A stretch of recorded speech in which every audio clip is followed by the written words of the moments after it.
Exdirector general del Instituto Nacional de Alcoholismo de Costa Rica. Doctor, bienvenido. Bueno,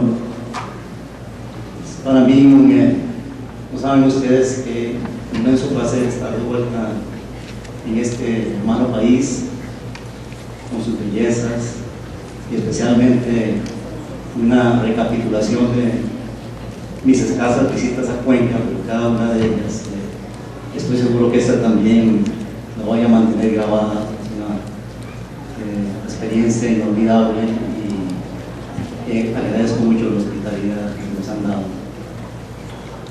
En primer lugar, estaba meditando un poco sobre mi experiencia en este campo y lo que me vino a la mente no fue mi experiencia, sino un libro que acabo de leer que se llama Vigilante del Tiempo.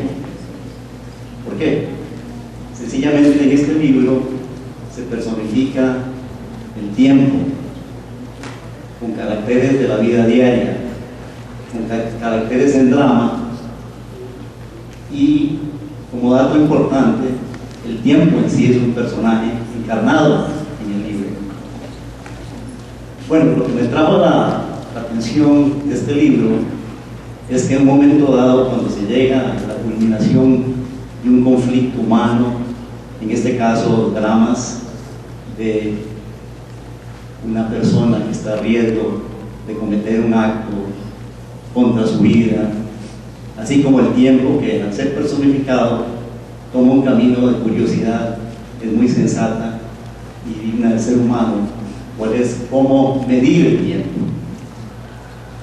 En ese sentido, me siento que cuando estaba yo empezando en los programas de drogas, prácticamente me identifico con el personaje del tiempo, que en un momento dado, cuando todo se complica para él mismo y para aquellos que él seguía a través de este trama, decide de uno de sus aparatos inventados por él, que es el reloj de arena, tratar de detener un granito de arena del paso de un compartimento al otro en el clásico reloj de arena.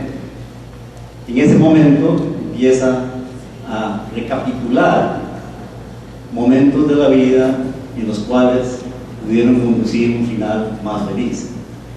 Cuando pienso en el asunto de la droga, volviendo a lo concreto, me acuerdo que iniciándome nomás existía la gran dicotomía entre si estábamos ante un problema que debería resolverse con reducción de la oferta, es decir, interdicción, control, ejércitos, comisiones, un frente de guerra contra la droga, literalmente, y a tal punto que esto ha perseverado. Ahí el granito de arena está pegado. Seguimos en una famosa guerra contra las drogas, la cual lo que ha traído no ha sido un éxito, por lo menos en el aspecto de salud pública.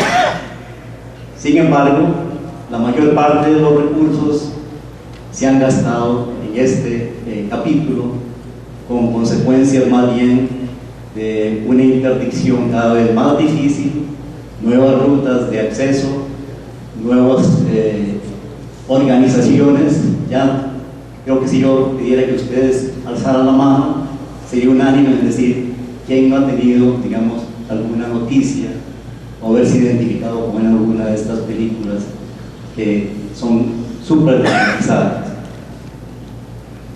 Volviendo al granito de arena, me acuerdo que iniciándome yo en la OPS en el año 86, me invitaron a una reunión en el International Narcotic Matters, que es la oficina del Departamento de Estado que se ocupa tanto de la oferta como la demanda.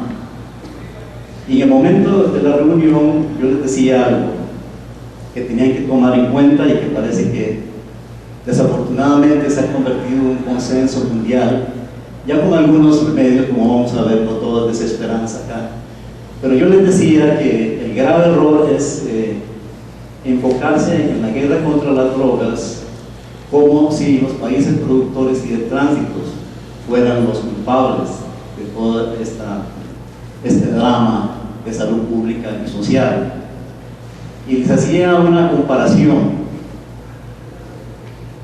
que improvisé en ese momento, y es que si uno recuerda cuál es el concepto de un hoyo negro y un astro brillante, muchas veces el astro brillante puede atraer mucho más nuestros ojos, pero el potencial más grande, infinito, a veces está en el hoyo negro. Pues bien, yo les decía que en ese momento la política semejaba a eso. La prensa, los dramas apuntaban a que los países productores, en fin, eran los que había que canalizarse para controlar ese problema psicosocial. Mientras tanto, el hoyo negro estaba en un consumo masivo importantísimo, superlativo, el cual era el factor más importante en la prevención. De ahí en adelante, creo que a lo largo de los años, hemos visto que todavía existe una tendencia hacia este dilema.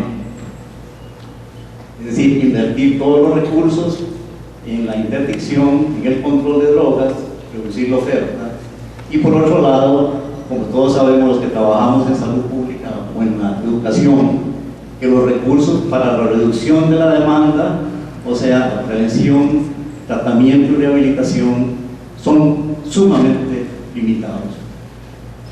Ahora,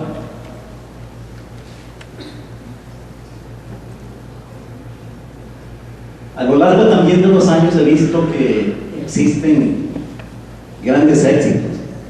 Yo me acuerdo que en un inicio el tabaquismo era un problema sumamente endémico, y es todavía, pero a un menor grado.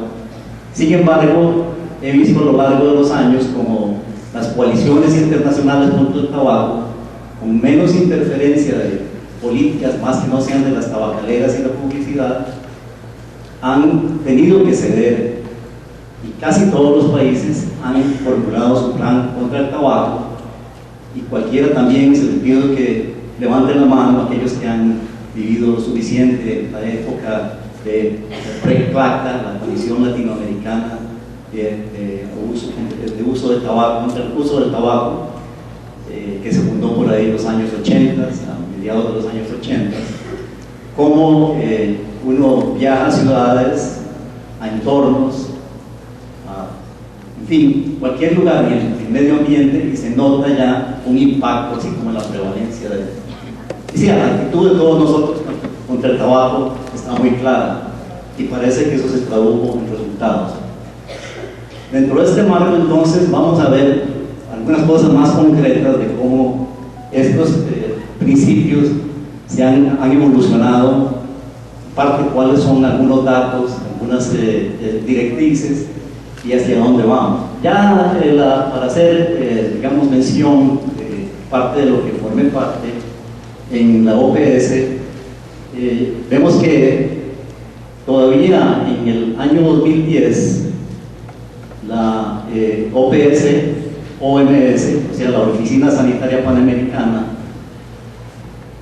vuelve a definir una estrategia sobre el consumo de sustancias psicoactivas y la salud pública, que está centrada en la prevención, la intervención temprana, reducción del daño, tratamiento, rehabilitación y reinserción social.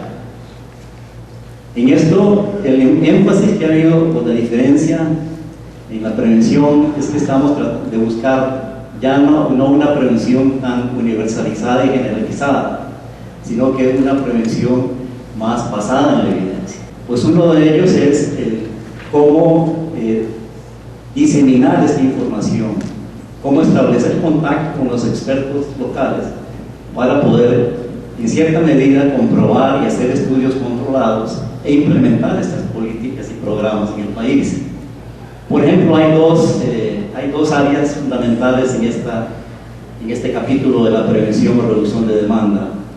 Uno es que la intervención temprana, tomando en cuenta los factores de riesgos, es susceptible de cambio con técnicas muy precisas. Por ejemplo, el juego del buen comportamiento para fue diseñado por unos maestros en los años 20 en Kansas, y luego pues, cuando hubo algunos problemas serios sociales en los Estados Unidos, como violencia en los años 80, adivinen a quién llamaron del Departamento de Estado para tratar de poner un frente, que desechadamente parece que más bien la situación se repite, pero en ese momento se estableció por asuntos de coyuntura que el doctor Shep Kellam estuvo en esa comisión de máximo nivel en los Estados Unidos y decidió escoger este programa sencillo inventado por algunos maestros de Kansas, como les dije, que consiste nada más en un principio conductual, y el doctor Navarro me corrige en esto si no es cierto, es que el comportamiento puede solo cambiarse de acuerdo a las consecuencias percibidas. Entonces estos maestros tenían unas escuelas en las cuales nunca se podía formar un ambiente académico. Había desorden, hablaban a destiempo, tiraban cepillos contra el pizarrón, y lo que se les antojó fue entonces medir ese comportamiento, pero medirlo por parte de los mismos niños y niñas que estaban en la clase. Entonces, en términos sistemáticos, dividieron la clase en 3 filas y cada uno conformaba un equipo. Cuando el equipo no tiene ninguna falla, entonces se le daban privilegios, por ejemplo, salir más temprano, tomarse un chocolate a la salida, etc. Recreos más prolongados, menos tareas, salir más temprano los viernes, lo que fuera. Por el contrario, cuando había muchas de estas faltas, se anotaban o se registraban por medio de fichas, de tal manera que los subgrupos eran responsables de su comportamiento. Bueno, los resultados fueron dramáticos en cuanto a disminución en la deserción escolar, aprendizaje, rendimiento y comportamiento, indudablemente.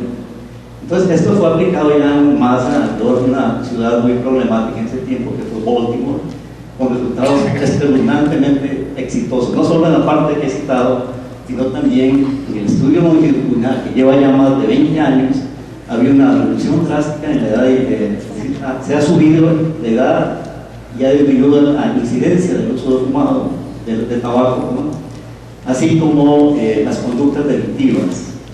El porcentaje de niños que posteriormente han caído en contravención contra la ley se ha reducido enormemente. Así es que este es un programa que se puede aplicar generalmente en escuelas donde no se logra ese ambiente, conformar ese ambiente académico de buen comportamiento, y que hemos notado que en las zonas marginales es mucho de la fuente de abuso de inhalantes posteriormente, de los famosos en Costa Rica chapulines, niños que están en la calle y asaltan. Entonces podría ser un programa que puede implementarse y ya ha estado en ensayo en algunos países. Luego la intervención temprana, que tiene que ver con conductas de riesgo, y en esto ha habido muchos estudios por parte también de James Anthony, un investigador en la Universidad de Johns Hopkins, quien ha identificado, por ejemplo, conductas hiperactivas, disregulación emotiva, dificultad para identificarse con la necesidad de otros niños, etc. Eso ha sido un programa que se puede establecer temprano en las escuelas como una prevención de tipo indirecto, pero que puede al final, como se ha visto en estudios posteriores, reducir la incidencia. En esto también se ideó un programa que tiene que ver con desarrollo de habilidades sociales, que se aplica ya más adelante en las escuelas y colegios, y que fue originada en la parte operacional por Bowlby. Esto fue un programa que tuve la suerte de promover e instalar debidamente con el apoyo presidencial en Costa Rica en los años 90 y persiste ahora con el nombre de Ayudándote a ti mismo. Lo que consiste es en mejorar esa capacidad de ser asertivo, esa capacidad de contrarrestar el bullying, esa capacidad por la presión de pares. También, de nuevo, el trabajo de grupo en las clases se ha visto que esta es la mejor manera, el mejor camino para reducir dos cosas que son fundamentales para ver el impacto de esos programas. Uno es la posposición de la edad de inicio del uso de sustancias, y otro la reducción del uso de tabaco.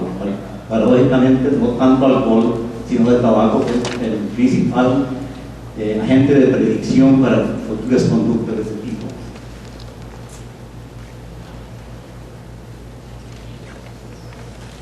Bueno, vamos a dejar las otras dos que son más breves. En estas ha habido mucho evolución científica en cómo se tratan las adicciones, a tal grado que ya uno, la mayor parte de las veces, puede plantear soluciones para las personas que tienen problemas de drogas sin necesidad de hospitalizarlas y enviarlas a un centro de rehabilitación, dado que las técnicas de desintoxicación, antagonistas y agonistas controlados ha evolucionado así como el enfoque comunitario de autoayuda también.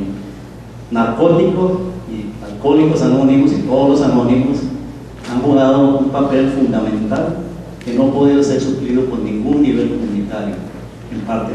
Así que también, si uno integra dentro del programa de recuperación de una vez un enlace con estos grupos comunitarios, estas dos partes de reducción de daño, tratamiento, rehabilitación y reinserción social pueden ejecutarse ahora con muchísima más facilidad, sin necesidad de instituciones. Ahora, ¿cuál es el impacto de estas? El informe sobre salud mundial del año 2002 reveló que el 8.9% de la carga de enfermedad se atribuye a este problema. Si ustedes piensan en la población mundial, esto no es una cifra que no deba preocuparnos. Y la distribución de cuál es la carga de enfermedad corresponde casi mitad y mitad al alcohol y al tabaco, que son las drogas legales, pero las que producen más daño, dicho sea de paso, y 0.8% de las sustancias ilícitas. Entre paréntesis, que el 0.8% sea la carga de enfermedad no es una cifra despreciable. Lo que ocurre también es que, aunque sea una prevalencia baja, o sea, y esta, por tanto, en proporción más bajo que los otros dos, sin embargo, las consecuencias y la demanda de los servicios es mucho mayor en esta población.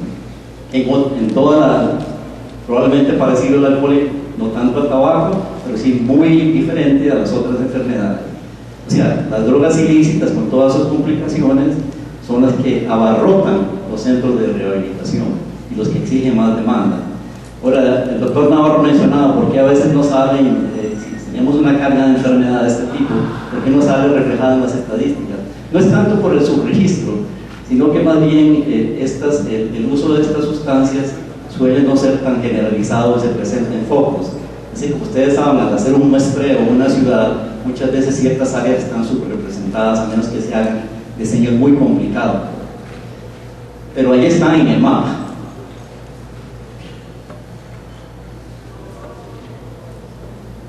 Al menos 4 millones y resto de hombres y 1.2 millones de mujeres son afectados por la dependencia de drogas y a nivel mundial.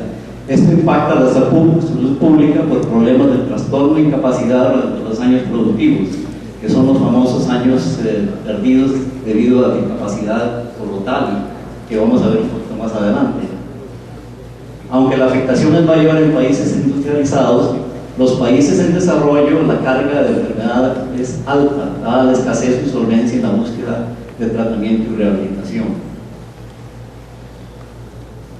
La mortalidad atribuida a la sobredosificación y otros problemas en el año 2004 fue de 9.000 personas, un aumento significativo de la detección de virus de deficiencia adquirida, hepatitis B, C y otras complicaciones, e incapacidad de 2.4 millones de años ajustados a la incapacidad.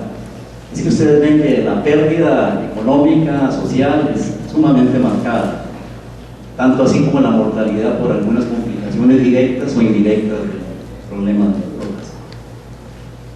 También se ven muchos casos y que actualmente casi todas las personas que son admitidas en un centro se debe a que hay un diagnóstico dual, esta asociación de algún trastorno emocional, mental, afectivo o de otro tipo que se conjuga con el problema de drogas.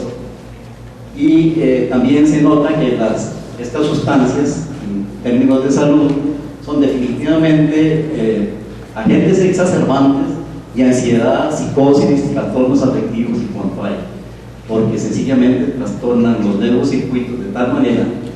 Alguien decía, no me acuerdo quién, si era Aquiscal, sí, que la persona que tiene una predisposición genética a un trastorno afectivo, como lo llamamos trastorno bipolar, es más popular el término.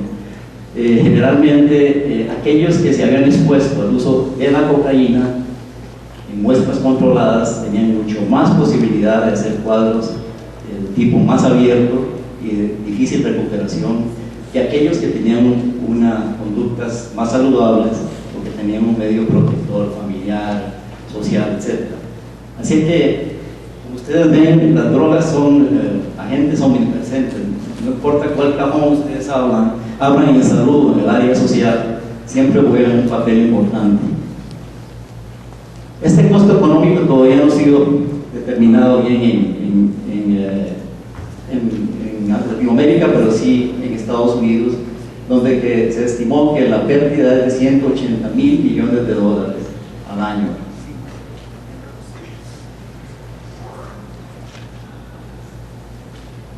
Vemos, dado que el tiempo vuela, hablando, el granito de arena no se me paró acá. No hubo un milagro, yo esperaba que...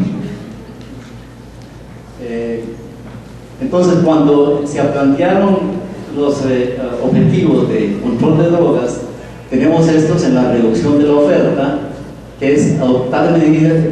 Escuchen esto, digamos, si ustedes toman en cuenta las recomendaciones de la CICAD y las Naciones Unidas y la DEA y todo lo demás que alguien presentó, estaba oyendo al final de la presentación anterior en la mañana, que estaba dirigiéndose a esto, así que los que estuvieron acá presentes estarán de acuerdo que todos estos, adoptar y optimizar medidas amplias y equilibradas orientadas a la reducción de sustancias ilícitas, actualizar las políticas de reducción de la demanda, planes y programas basados en los resultados obtenidos en el monitoreo y la evaluación, complementar programas de reducción de la oferta investigativa que tome dirigidas con factores de riesgo, pero más que revisar las medidas de control para prevenir la manufactura ilícita de drogas, desmantelar laboratorios. Bueno, ustedes han visto, no me los voy a cansar con esta letanía. Esto, al final de cuentas, si ustedes nada más abren el diario, se dan cuenta, los diarios, las noticias, de que el sistema había tenido un efecto contraproducente, aumento de crímenes, corrupciones, en fin.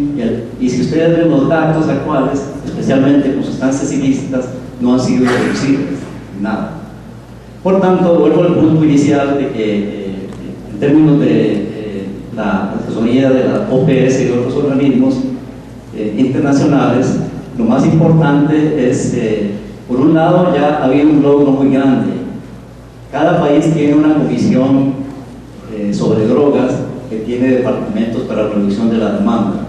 En segundo lugar, las representaciones tanto de Naciones Unidas como la OPS han acumulado una serie de experiencias y programas de educación que tienen que conectarse con los proveedores de los servicios. Así que la asesoría técnica a los países tiene que estar basada en una especie de promoción y actualización de los contactos diariamente en el nivel educativo. La comisión tiene que coordinar estos programas para de esta manera poder implementarlos en una forma de vida.